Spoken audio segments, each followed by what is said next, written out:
On est bon.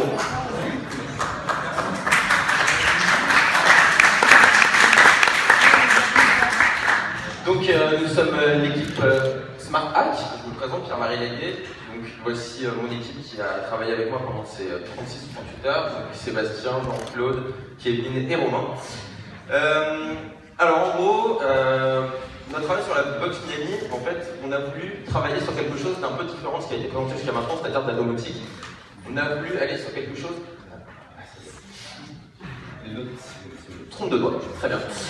On a voulu aller sur quelque chose qui nous vendait du rêve et qui vendait surtout du rêve même à beaucoup de gens, à la science-fiction depuis ces 30 ou 40 dernières années.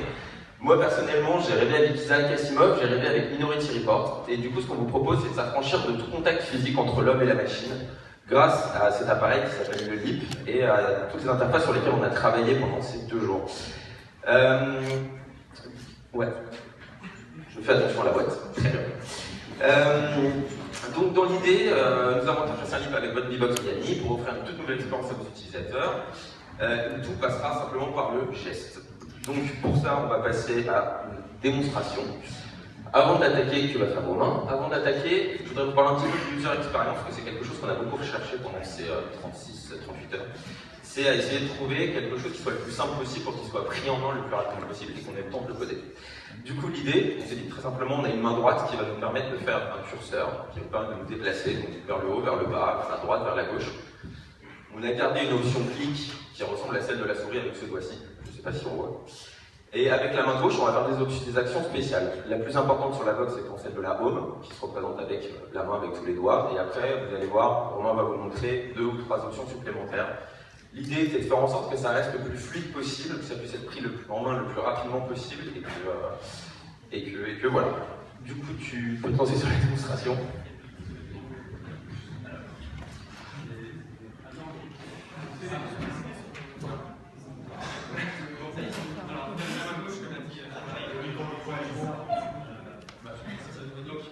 Avec la main gauche, Pierre-Marie peut se déplacer. Ok. Avec la main gauche, on peut se déplacer, comme ça. On peut donc rentrer dans le menu, on peut monter, on peut descendre. Par exemple, si on veut aller sur Vue ici, on a juste à cliquer avec le pouce, comme ça.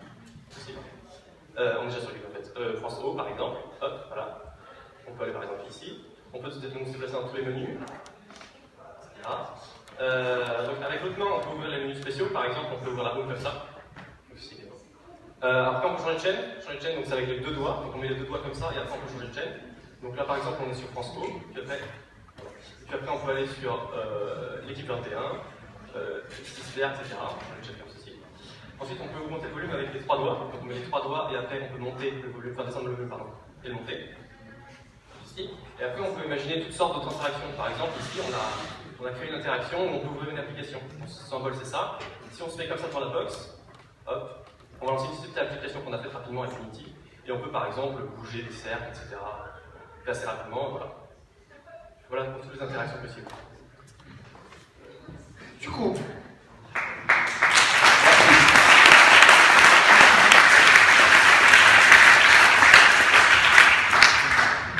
nos choix techniques qui ont été surtout assez stratégiques aussi pour le hackathon. On avait le choix en gros entre la Kinect, le LEAP ou OpenCV. Il se trouve que OpenCV c'est une version sur Android qui n'était pas très stable. Le Kinect est beaucoup moins fiable en termes de reconnaissance de mouvement à l'heure actuelle que le LEAP. Du coup, on s'est vraiment axé dessus. En fait, c'est les caméras du LEAP qui sont beaucoup plus précises que celles du Kinect. Donc on voulait quelque chose qui soit le plus fluide possible. Et surtout, on s'est très vite rendu compte quand on a fait nos recherches que les possibilités d'évolution étaient beaucoup plus importantes pour ce système-là que pour les autres. C'est-à-dire qu'il y a un SDK LEAP pour Android qui est actuellement en alpha, pour lequel on avait demandé un accès, mais on n'a pas eu de réponse au point en pour le hackathon. À savoir qu'il y a une bêta qui sort là mi-2015, donc on arrive vraiment sur quelque chose d'Android qui pourrait directement passer sur la V-Box, parce que pour l'instant tout est géré par notre ordinateur qui envoie les informations au travers d'Animotes sur la box. Du coup ça pourrait être directement intégré, et surtout, ce qui nous semble beaucoup plus intéressant, c'est encore le micro-ordinateur. L'idée c'est de dire que tout ce qui tient actuellement dans l'ordinateur et qui est relié au LEAP, en fait, peut tenir sur ceci, qui est une Intel Edison 3. Donc c'est quelque chose de très petit. On pourrait donc imaginer d'arriver à ce genre de choses, excusez-nous pour le chatterton sur le prototype. En gros, c'est une télécommande dans laquelle on pourrait directement avoir un lead, ou même si on veut, 2 caméras qui sont reliées en stéréoscopie, puisque c'est ça en fait le lead, qui pourrait directement être intégré. C'est-à-dire on pourrait changer ses chaînes et derrière simplement retourner son objet et pouvoir directement le commander, le diriger. En sachant que donc ça tiendrait largement dans une télécommande.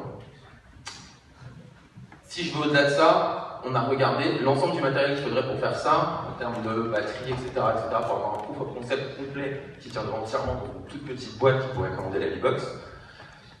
Est ici, il coûte uniquement 119,95 $, je suis très précis.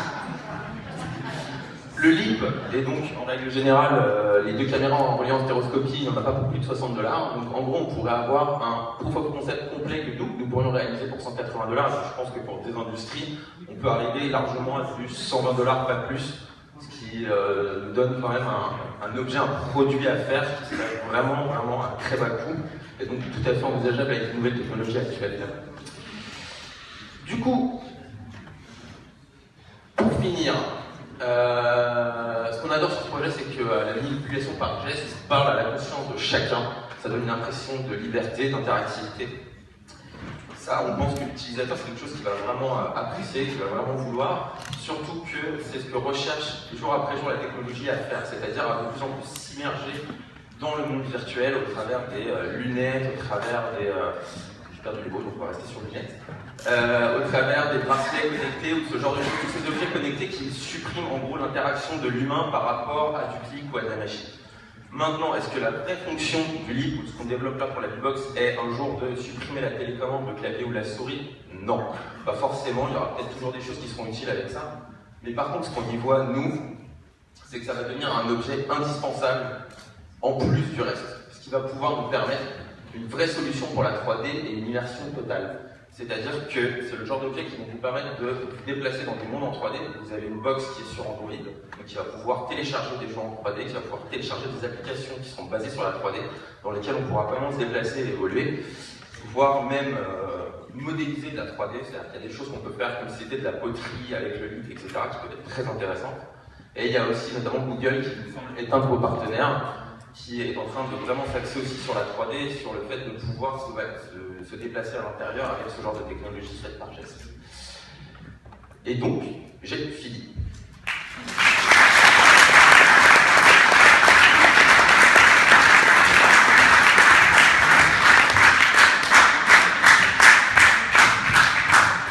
On a des amis dans la salle.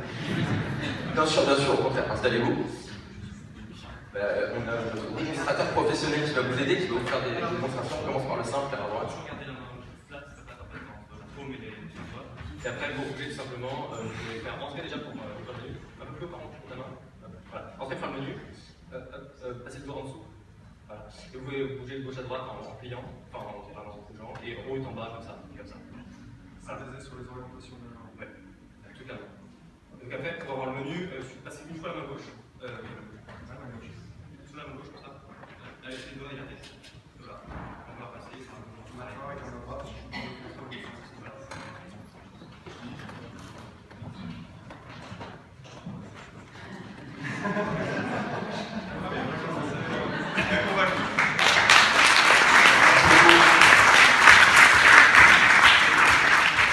Merci l'équipe. Oui, une question. L'équipe, pendant ce temps, l'équipe rougise, si vous voulez venir, les 18, vous allez vous installer. Les gestes que vous avez fait pour passer aux différents, c'est vous qui les avez imaginés ou c'est déjà de base préprogrammé dans l'achat et reconnaît tous les gestes que vous faites?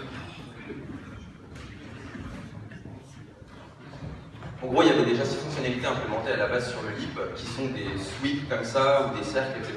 Mais en fait, c'était absolument pas réactif. Et ça demandait énormément d'amélioration. Donc, on a très vite scratché en fait les 6 mouvements pour créer en fait réellement les nôtres parce qu'on voulait quelque chose de beaucoup plus simple et qui puisse fonctionner beaucoup plus facilement. Donc en fait, tous les gestes qui sont là implémentés sont qui les avons créés. Et ben alors, là, je vous passe encore le démonstrateur. En gros, le LIP, ce qu'il fait, c'est qu'il va nous donner la position, par exemple, de la paume de la main dans l'espace, en 3D, et la position de tous les os, en fait, avec leur direction, etc. Donc après, on peut rapidement voir si la main est penchée, juste en haut, ouais. Ah, comment on a choisi? Oui, quelque chose de simple, pas de gestion trop compliquée. En fait, on a pris du temps, tout simplement, à réfléchir vraiment, à faire beaucoup de tests, c'est-à-dire qu'ils testaient beaucoup de mouvements, et au bout d'un moment, on disait non, mais ça fait mal à la main, ça me fait tordre le coude, c'est absolument insupportable. Et on a passé quand même pas mal de temps à côté, enfin, notamment moi là-dessus, à réfléchir vraiment à des combinaisons qui pourraient être simples, qui pourraient être... À la base, par exemple, on était parti sur l'idée de se dire qu'on ferait tout à une seule main. On a essayé, mais en fait ça devenait compliqué parce qu'il y avait pas mal de choses à faire avec une main. Il y a certainement moyen d'encore plus réfléchir pour arriver à trouver quelque chose de simple pour une main, mais là on a très vite réussi à trouver qu'avec deux mains on pouvait arriver à quelque chose d'intéressant.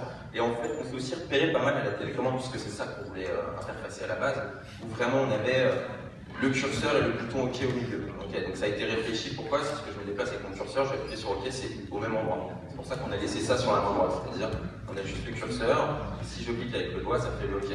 Pourquoi avec ce doigt-là? Parce que sur une souris ça ressemble, etc. La toute première version, on se déplaçait pas du tout comme ça. On levait le bras, on descendait le bras, on avançait le bras. On a vu que c'était trop contraignant. On est reparti, on a réfléchi, on s'est posé, on a changé la conception, on est parti sur des mouvements plus basiques et plus simples. Et pour le traitement déjà, parce qu'on avait un délai très court, et pour l'utilisation, c'est beaucoup plus agréable. C'est ça qui gêne. Voilà. Question? Et